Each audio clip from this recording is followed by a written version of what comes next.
يحبكم الله صدق الله العظيم وقال النبي صلى الله عليه وسلم أنا حظكم من الأنبياء وأنتم حظي من الأمم صدق رسوله النبي الكريم ونحن على ذلك لمن الشاهدين والشاكرين والحمد لله رب العالمين۔ محبت کے ساتھ درود شریف۔ اللهم صل على سيدنا ومولانا محمد وعلى آل سيدنا ومولانا محمد وبارک وسلم۔ حضرات واجب الاحترام علماء کرام، علاقہ شاہ ٹاؤن کے انتہائی مخلص دوستوں، بزرگوں، بھائیوں، سب سے پہلے تو عالمی مجلس تحفظ ختم نبوت بن قاسم ٹاؤن کے تمام احباب کو مبارکباد پیش کرتے ہیں، جنہوں نے شب و روز انتھک محنت کر کے آج کی اس خوبصورت محفل کو سجایا، اور پھر آپ سب حضرات کا شکریہ کہ اتنی محنت سے، محبت سے وقت نکال کر یہاں تشریف لائے۔ اللہ تعالی ہم سب کا یہاں مل بیٹھنا دربار عالی میں قبول فرمائے۔ بھائی جن کو میری بات سمجھ آ رہی ہے وہ کہہ دیں آمین۔ میں ابھی اپنے بھائی سے کہہ رہا تھا، یہ پیچھے جو اسپیکر لگا ہے اس کی مثال ایسے ہے جیسے بس کا ہارن اور اس کا رخ سواریوں کی طرف کر دیا جائے۔ یہ اتنا زور سے ہمارے کانوں پہ لگتا ہے، ادھر والے کی آواز مشکل آتی ہے، اس کی آواز ہمیں زیادہ آ رہی ہوتی ہے۔ آپ حضرات کو میری بات سمجھ میں آئے گی۔ برادر مکرم خطیب ختم نبوت حضرت مولانا عبدالحی مطمئن صاحب، مجاہد ختم نبوت حضرت مولانا اسحاق مصطفیٰ صاحب، حضرت مولانا عدنان شیخ صاحب اور دیگر حضرات اسٹیج پر جلوہ افروز ہیں۔ زیادہ وقت نہیں لینا چاہتا، دو تین باتیں آج کی اس مجلس کے حوالے سے عرض کرنی ہے۔ ایک مثال عرض کرنا چاہتا ہوں، امید ہے کہ آپ کو سمجھ میں آئے گی۔ ایک شخص کا بچہ بیمار ہو گیا، اس نے بڑے علاج کرائے، کسی دانا نے اسے مشورہ دیا آپ اس بچے کو شہد کھلائیے۔ کیا کھلائیے؟ یار یہ بچے ذرا آہستہ بولیں، روٹی ہم بڑے زیادہ کھاتے ہیں، بولتے بچے زیادہ ہیں۔ تو کسی سمجھدار نے مشورہ دیا کہ بچے کو کیا کھلاؤ؟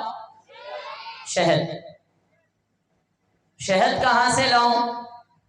اس نے کہا فلاں آدمی کے پاس چلے جائیں، آپ کو شہد مل جائے گا۔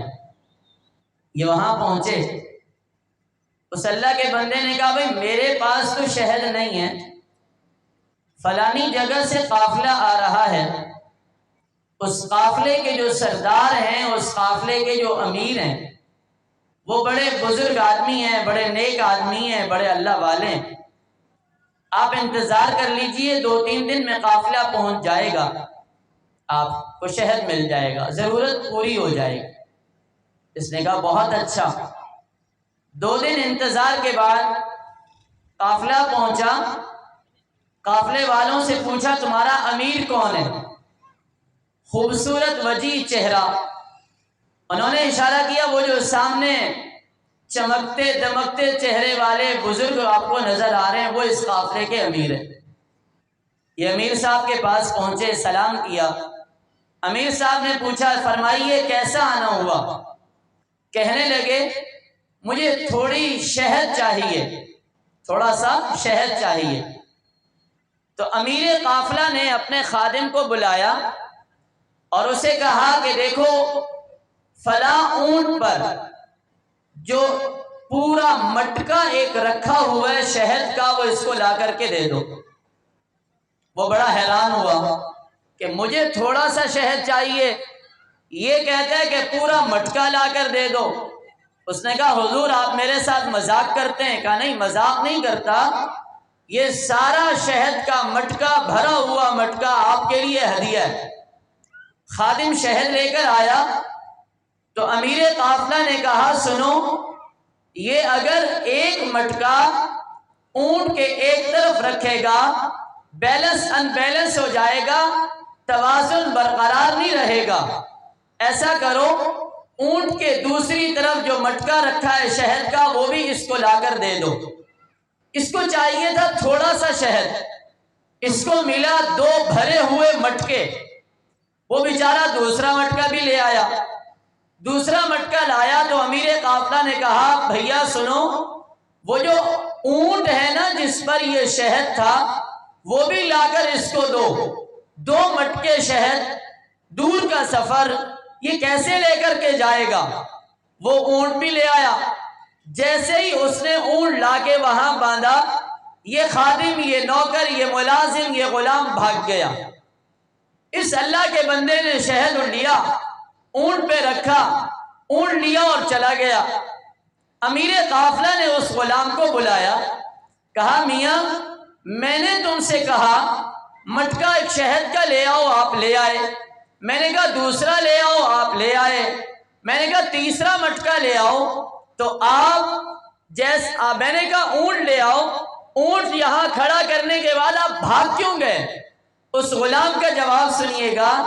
اس نے کہا حضور جان کی اما پاؤں تو عرض کروں، مجھے یہ خطرہ لاحق ہو گیا کہ آج آپ کا مزاج سخاوت اتنا عروج پر ہے، آپ نے پہلے 1 مٹکا دے دیا، پھر دوسرا مٹکا بھی دے دیا، پھر ساتھ میں اونٹ بھی دے دیا، تو مجھے یہ خطرہ لگا کہ آپ یہ نہ کہہ دیں کہ تم بھی ان کے ساتھ چلے جاؤ۔ میں اس ڈر کی وجہ سے واپس بھاگ گیا۔ اس آقا نے کہا یہ کون سی بڑی بات تھی، تم اس کے ساتھ چلے جاتے، اس کی خدمت کرتے۔ اس غلام کا جواب سنا کر آپ کو کچھ بتانا چاہتا ہوں۔ اس غلام نے جواب دیتے ہوئے کہا آقا اگر میں اس کے ساتھ چلا جاتا میرے جیسے ہزاروں غلام آپ کو مل جاتے، لیکن آپ جیسا آقا میں کہاں ڈھونڈتا۔ بتانا یہ چاہتا ہوں وہ محمد عربی، سب کہہ دیں صلی اللہ۔ بھائی میں عرض کرتا ہوں ہماری ہر محفل درود کی محفل ہونی چاہیے۔ وہ کیا محفل ہے جس میں اللہ کا ذکر نہ ہو، جس میں رسول اللہ صلی اللہ علیہ وسلم پر درود نہ ہو؟ اور آپ کو معلوم ہے کل قیامت کے دن سب سے زیادہ حضور کے قریب کون ہوگا؟ آقا نے فرمایا ان اول الناس بی یوم القیامہ اکثرهم یصلون علی۔ کل قیامت کے دن سب سے زیادہ میرے قریب وہ لوگ ہوں گے جو مجھ پر درود زیادہ پڑھتے ہوں گے۔ سب ہاتھ لہرا کے کہہ دیں صلی اللہ۔ جزاک اللہ۔ میں عرض کر رہا تھا وہ محمد عربی صلی اللہ علیہ وسلم جو امام الانبیاء بھی ہیں، جو خاتم الانبیاء بھی ہیں، جہاں کے سارے کمالات ایک تجھ میں ہیں، تیرے کمال کسی میں نہیں مگر 2 4۔ وہ منبع خلائق، وہ مجموعہ خصائل، وہ سارے انبیاء کے سردار۔ یاد رکھیے یہ اللہ کا کرم ہے کہ اللہ نے مجھے اپنے سونے نبی کا امتی بنایا ہے، ورنہ ہزاروں لاکھوں انبیاء آئے۔ رسول اللہ صلی اللہ علیہ وسلم نے فرمایا انا حظکم من الانبیاء وانتم حظی من الامم۔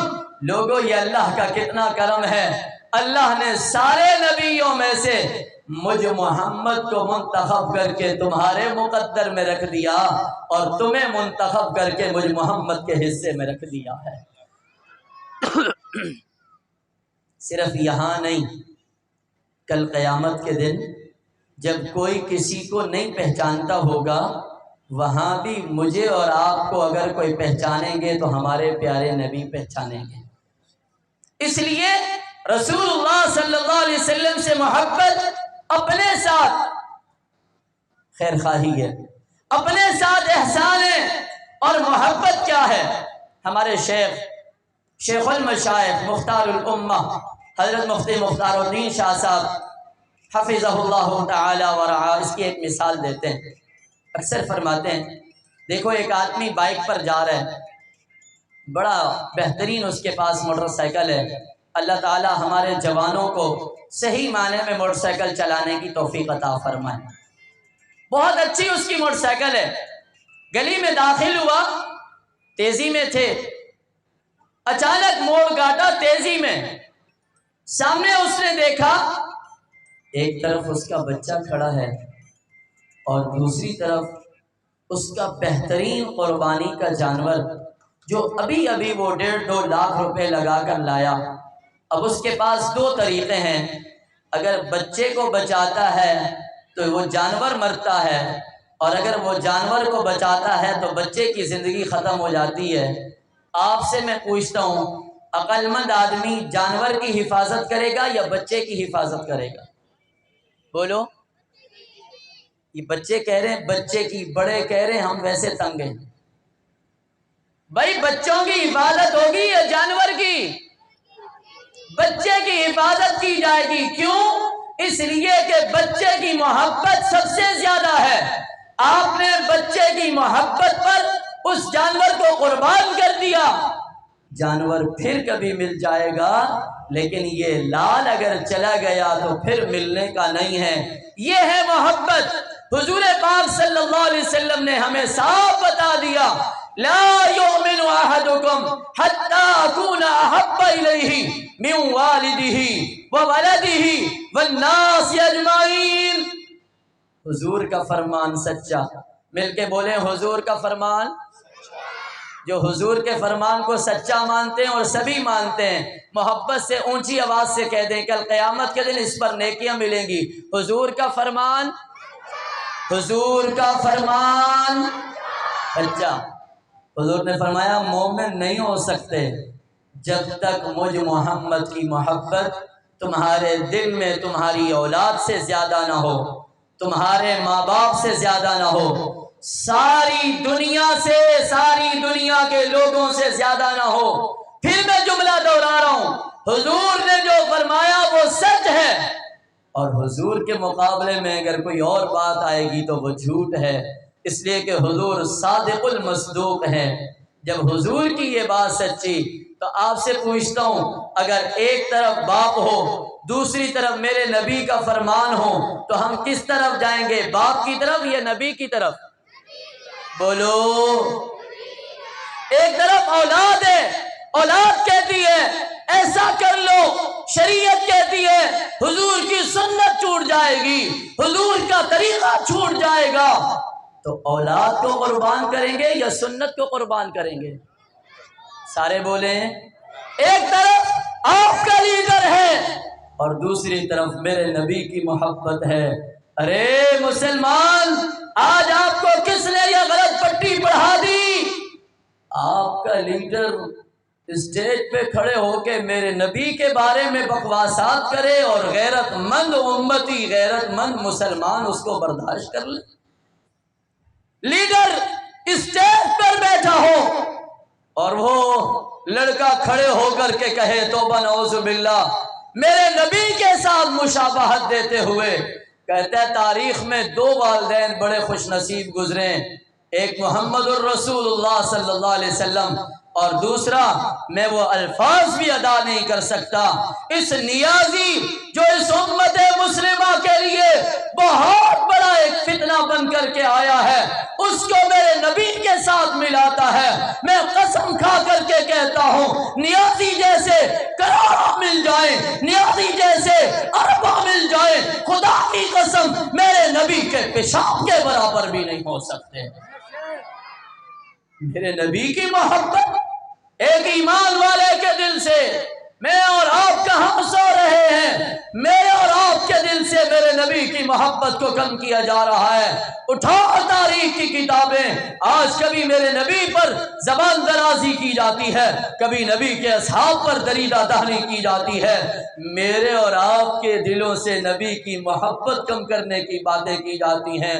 اس لیے میرا اور آپ کا فرض بنتا ہے جہاں بیٹھیں کی ختم نبوت کے ترانے گائیں، جہاں بیٹھیں حضور کی محبت کے دم بھریں، جہاں جائیں حضور کی محبت اپنے دل میں بسائیں۔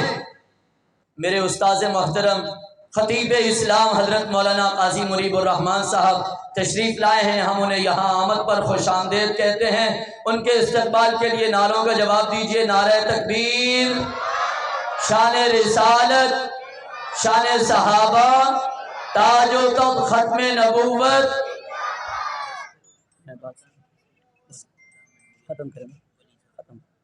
میں عرض کر رہا تھا میں عرض کر رہا تھا ہم جہاں بیٹھیں گے حضور کی ختم نبوت کی بات کریں گے اور ہم سارے شاطئوں میں اس بات کو گلی گلی کوچا کوچا گھر گھر در در فرد فرد پہنچائیں گے کہ حضور اللہ کے آخری نبی ہیں. مل کے بولو حضور کے بعد کسی اور نبی نے. سب کا عقیدہ الحمدللہ یہی ہے لیکن اظہار کر دیں حضور اللہ کے آخری نبی ہیں, حضور کے بعد کسی اور نبی نے نہیں آنا. وآخر دعوانا الحمدللہ رب العالمین. ابھی نماز کا وقفہ ہوگا. جس طرح ابھی آپ بڑی محبت کے ساتھ یہاں آئے بیٹھے, امید کرتے ہیں نماز کے بعد بھی رسول اللہ صلی اللہ علیہ وسلم سے محبت کا ثبوت دیتے ہوئے اسی عقیدت محبت کے ساتھ آپ تشریف لائیں.